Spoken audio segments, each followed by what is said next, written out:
આપણો સમાજ એટલે કોણ? બીજી કાસ્ટમાં લગ્ન કરીએ તો ટીકા કરે અને 35 વર્ષ વટાવી જાય એટલે એને બીજી કાસ્ટનું પાત્ર સજેસ્ટ કરે, એને સમાજ કહેવાય.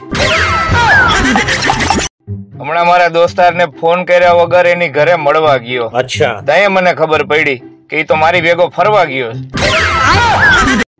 50 રૂપિયાનું કિલો તો 500 ગ્રામના 25 થાય, પણ ના, શાકભાજી વાળાનું ગણિત જુદું હોય. 30 ના 500, 50 ના કિલો. જે એમ કેતા હોય કે સિંહ ના ઠેકાણા ન હોય, ઈ સિંહ ના લગ્ન કરાવી દો એટલે સિંહ જ ઠેકાણે થઈ જાય.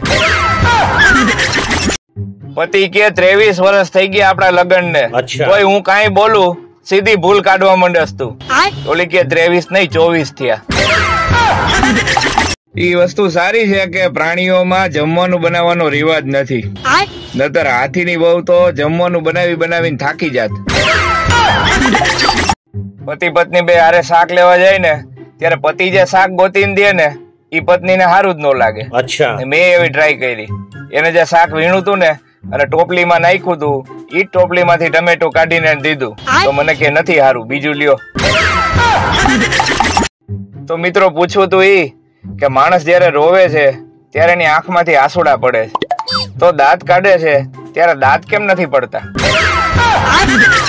ગામના જાપે બે કૂતરા બાંધતા હોય ને એમાં 8-10 બીજા કૂતરા ભેગા થયા હોય. એમાં સૌથી નજીક ઉભા હોય ને એ શુભ ચિંતક હોય, થોડાક દૂર ઉભા હોય એ ચડાવવા વાળા હોય, અને હાવ દૂર ઉભા હોય ઈ ખહુરિયા હોય. એને આ ડખારે કાંઈ લેવા દેવા ન હોય, ઈ ખાલી મજા લેવા આવ્યા હોય.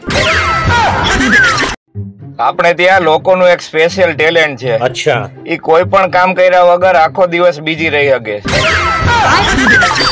હમણાં 2 કલાક પહેલા મેં સાઢુભાઈ ને ફોન કર્યો હતો. કીધું સસરાએ મોકલી કેરી તમારે કેવી નીકળી?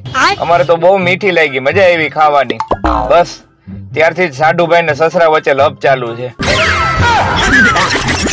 અને તેથી એમ કેવા આય કે આંખના ડોળા મોટા કરી અને સાસુમાં ઢબ ઢબ કરતા પગલા પાડતા પાડતા પાડતા જઈ વહુ પાસે જાય છે અને વહુને એટલું કહે છે કે વહુ બેટા હવે તો ઉઠી જાવ, સૂરજ ક્યારનો જાગી ગયો. અને હવે વહુ નો જવાબ સાંભળજો સાહેબ. તેથી વહુ ખાલી એટલું જ બોલી હતી કે સાસુમાં સૂરજ મારી પેલાય હુઈ જાય છે. એક મિત્ર એના મિત્ર ને પૂછ્યું કે તારી પત્ની શું કરે છે? ઓલો કે પ્રોગ્રામર છે. કે વાહ, શેનો પ્રોગ્રામ બનાવે છે? ઈ કે કાંઈ નહીં, બસ આજે મૂવી નો, કાલે શોપિંગ નો અને ફરવા જવાનો, બસ વગેરે વગેરે. વાંઢાઓને આકરા ઉનાળામાં બહુ તકલીફ છે સાહેબ. ઘરમાં રહીએ તો એકલું લાગે અને બહાર નીકળે તો લૂ લાગે. ચકલા કોઈ દી બાજ નો બને અને પાકેલી કેરીનું કોઈ દી અથાણું નો બને. તો પૂછવું તો ઈ સાહેબ કે પેલો સગો જો પાડોશી હોય તો એ પાડોશી વાઈફાઈ માં પાસવર્ડ શું કામ રાખતા છે? ફૂલ બોડી ચેકઅપ કરાવ્યા પછી નર્સ એક ભાઈ ને કહે તમારા બધા રિપોર્ટ નોર્મલ છે, પણ તમારી નજર ખરાબ છે, એનો કઈક ઈલાજ કરો. લગ્ન શા માટે જરૂરી છે? કારણ કે જીવનમાં પ્રેમ જ એક જાણવા જેવી બાબત નથી. ભયાનકતા, ત્રાસ, ડર, કજિયા કંકાસ, શંકા કુશંકા, આ બધાનું જ્ઞાન હોવું જરૂરી છે ભાઈ. મિત્રો જીવનમાં એક વાત ખાસ યાદ રાખજો કે વચ્ચે તિરાડ પડેલા પ્લાસ્ટિકના પાટલા ઉપર બેહી અને સ્નાન કરવું જોઈએ નહીં. ભાઈ હજી કેરી માંડ દાઢે વળગી હતી ત્યાં તો ભજીયાનું વાતાવરણ ચાલુ થઈ ગયું. સગાવાલા ભલે વારંવાર તમારો હાલચાલ ન પૂછે, પણ તમારા સ્ટેટસ ઉપર એની પૂરી નજર હોય. પત્નીને વાવાઝોડું કેવા વાળા મારી આ વાત કાન ખોલીને સાંભળી લેજો અને બોલવામાં ધ્યાન રાખજો, કારણ કે કોઈને હોય એવું ન કહેવાય ભાઈ. કીડીને કીડિયારું આપો, કૂતરાને રોટલા ને બિસ્કિટ નાખો, ગાય માતાને લીલું નાખો, માછલીને ખવડાવો, આ બધું તો કરવું જ જોઈએ. પણ સાથે સાથે કોક પરણેલા પુરુષને ક્યારેક હસાવજો સાહેબ, ઈ પણ એક પુણ્યનું કામ છે. પ્રેમી અને પ્રેમિકા રોમેન્ટિક મૂડમાં વાત કરતા હતા. પ્રેમી કે દરિયામાં હોય એને મોતી કહેવાય, તો આંખમાં હોય ને શું કહેવાય ડાર્લિંગ? ઓલી કે એને મોતીઓ કહેવાય. પહેલા માણસ ટેવ પાડે, પછી ટેવ માણસને પાડે. અલ્લાદીનનો ચિરાગ અને છોકરીઓનો મેકઅપ બેયને ઘસીને એટલે અંદરથી જીન નીકળે. આ કાર્ટૂન ફોટો બનાવવાનું કોક ગુજરાતીએ બનાવ્યું હોત ને, તેનું નામ ગીબલી નહીં પણ સિબલી હોત. ભાઈ આપણે ત્યાં માણસોની મજા જે છે ને, પોતાને શું કરવું જોઈએ ઈ ખબર નથી, પણ બીજાને શું કરવું જોઈએ ને શું ન કરવું જોઈએ ઈ બધી ખબર છે. મિત્રો જીવનમાં 6 વાત કાયમ યાદ રાખવી. ઠીક હે કે સુવાદાણાને સુવા સાથે કઈ સંબંધ નથી. અચ્છા. રાવણાને રાવણ સાથે કઈ લેવા દેવા નથી. જાયફળ એ કોઈ પણ પ્રકારનું ફળ નથી. આધા સીસી એટલે અડધી સીસી થઈ ગઈ એવું નથી. મોર થૂથું એને મોર કે થૂક સાથે કઈ લેવા દેવા નથી. અને છેલ્લે સૂતર ફેણી એને સૂતર કાપડ સાથે કઈ લેવા દેવા નથી. છોકરી વાળા કે અમારી દીકરી BA છે. અચ્છા. તો છોકરા વાળા કે અમારે BA એવી જ જોઈ છે. માથા ભારે અમારે નો હાલે ભાઈ. એક સોસાયટી નો વોચમેન હંમેશા પીધેલી હાલતમાં જ રહેતો. અચ્છા. તે કોકે પૂછ્યું કે કા દારૂ પીઓ છો? બોલો કે સિક્યોરિટી હંમેશા ટાઈટ જ રહેવી જોઈએ. પત્રકારે પ્રશ્ન પૂછ્યો કે તમે માનો છો કે ઉડતી રકાબીનું અસ્તિત્વ છે? બોલો કે હા. કે કેમ તમે સાયન્ટિસ્ટ છો?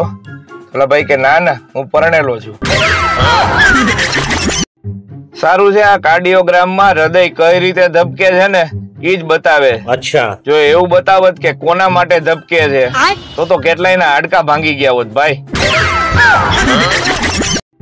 પત્નીએ પતિને ફોન કર્યો કે ક્યાં છો? ઓલો કે બાઇક ઉપરથી પડી ગયો છું, એક્સિડન્ટ થયું છે. ઓલી કે વાંધો નહીં પણ જોજો ટિફિન આડું નો થઈ જાય, દાળ ઢોળાઈ જાય નકર. યાર તમને ક્યારે એવું નથી લાગતું કે આકાશમાં ફરતા ગ્રહો કરતા અહીંયા ધરતી ઉપર ફરતા નંગો વધારે નડે છે?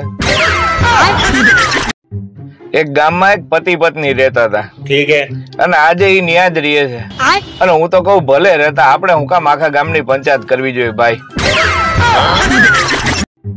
પતિના ગાલ ઉપર મચ્છર બેઠું હતું ને, એ પત્નીએ જોરથી એક તમાચો ચોડી દીધો. પતિ કે કામ આવ્યું? ઈ કે મચ્છર, મારા સિવાય બીજું કોઈ તમારું લોહી પીવે ને ઈ મારથી સહન ન થાય. હવે એ સમય આવી ગયો છે કે જેમાં તમારા બાઇકની સીટ ઉપર બેસતાની સાથે જ તમને આત્મજ્ઞાન પ્રાપ્ત થશે કે વૃક્ષો વાવવા કેમ જરૂરી છે. પુરુષ છે ને સાહેબ, ઈ લગ્ન પેલા ગર્મજોશીમાં હોય. અચ્છા. લગ્નના થોડાક દિવસ સુધી મદહોશીમાં હોય. ઠીક હે. અને લગ્ન પછી ખામોશીમાં હોય. એક પત્ની રોજ પતિની હારે કોઈ પણ જાતના વાંક વગર ઝઘડતી, પણ પતિ બિચારો કાંઈ ન બોલતો, મૂંગા મોઢે સહન કરી લેતો. ઠીક હે. એક દી પત્ની એને કહે બાંધવાની તેવડ ન હોય તો પછી લગ્ન જ ન કરાય ને. જો પત્ની ઘરે ખોટે ખોટી મગજમારી કરતી હોય ને તો ચંપલ ઉપાડો અને પગમાં નાખી પહેરી અને બહાર વયા જાવ. ખોટું રિસ્ક ન લેવાય ભાઈ. એક તો ઉનાળો માથે, મગજ તપેલા હોય. સાસુમાએ નવી આવેલી વહુને પૂછ્યું કે બેટા આજે પહેલી રસોઈ શું બનાવીશ? ઓલી કે મેગી. ગણિતમાં જે સંજ્ઞાને x, y અને z કહેવાય ને એને આપણી દેશી ભાષામાં ફલાણું, ઢીકણું અને પૂછડું કહેવાય. બે બેનપણીઓ વાતું કરતી હતી. એક કે મારો પતિ મને એટલો બધો પ્રેમ કરે છે ને, મને કહેતા હોય કે 7 જન્મ સુધી તારી હારે રહીશ. ઓલી બીજી કે જો પુરુષો આવા જોઈએ બેન, 7 જન્મ પછી એને બીજી કોકને કઈ રાખ્યું હોય છે.